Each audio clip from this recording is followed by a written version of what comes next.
In the previous video, we were looking at the examples of how functions work and how to use them and what are the possibilities to use them.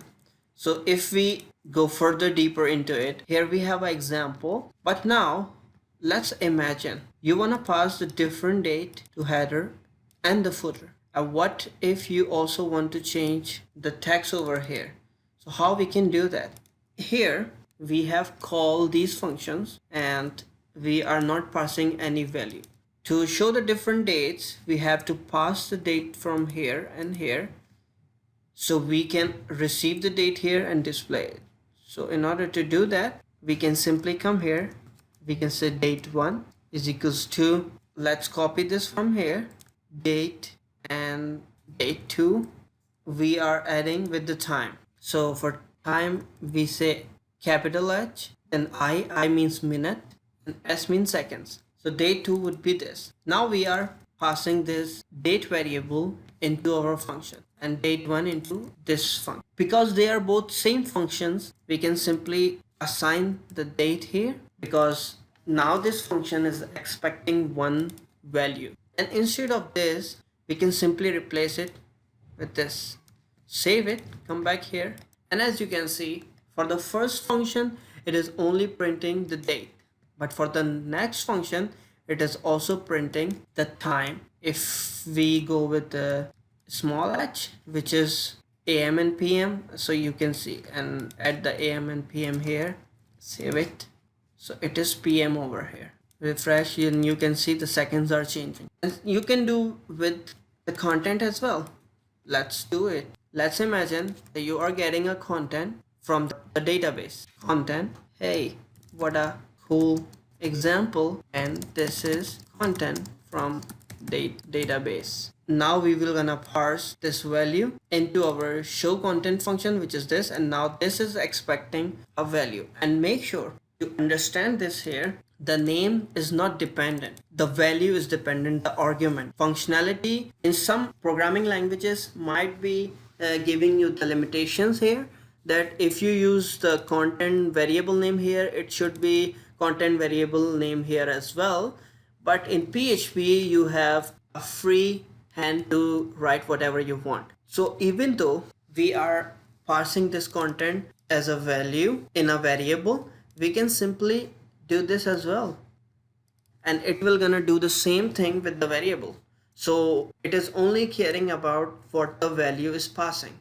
It will not gonna give you any error or warning. It will consider this as a single argument which is coming here. Instead of writing over here, you can simply pass our new value, save it, come back here, refresh, and you see the value change. So that's giving you the example here. You are not really obligated to use the same name of the variable. Even if I say here CONT, I can say it half and full here, and we have to change it here, save it, and fine. You see, because function doesn't care what variable name it is only caring that it must be parsed. And also giving you one example over here. For instance, we are not passing any value. What will gonna happen? Let's see. Now you got the error. So for instance, if there is a case where you either wanna pass the value or not, you can assign the default value here. And here the default value we are choosing is null, nothing. In the function, the argument can be set as a default value. So now the error will not gonna come up and nothing will gonna show because it is blank. Or we can assign it a value, default, save it. Now default will gonna print it, or whatever you will gonna assign it. If you assign 1 here, default value, it will gonna show the 1 here. So pretty cool, huh? You will gonna come across the situation where you have to sometime pass the value and sometimes doesn't pass the value. So make sure that you know or understand what are the default value of the function. And now you must be wondering, is it a limitation that you only pass one value, or if you have to pass another value you have to go with the array or something? No, you can pass as many arguments as you want. Like here I'm giving you another example with the show date. For instance, you also want the flexibility to have this text change over here as well.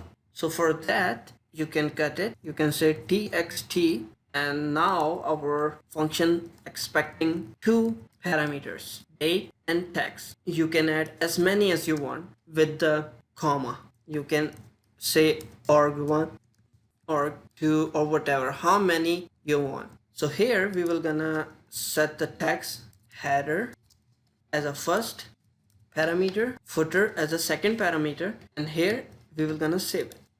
And you can see it is saying header and footer. And what if we want to set the default value, and we will gonna say block, and we are removing this from here for the footer, and let's see what will gonna happen.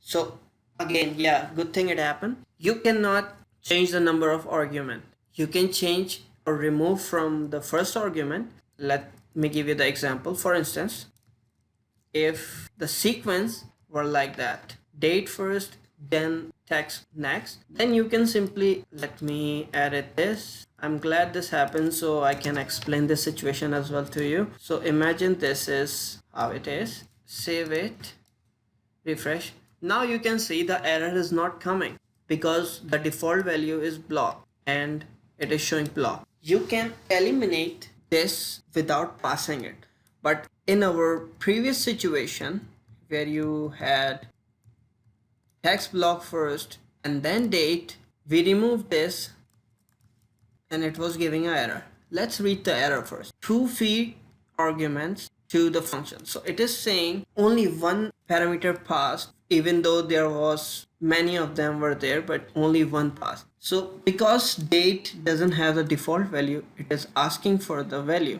If we set the date, it's not gonna give the error. But because we don't have a date as a default value, it is expecting us to give a value.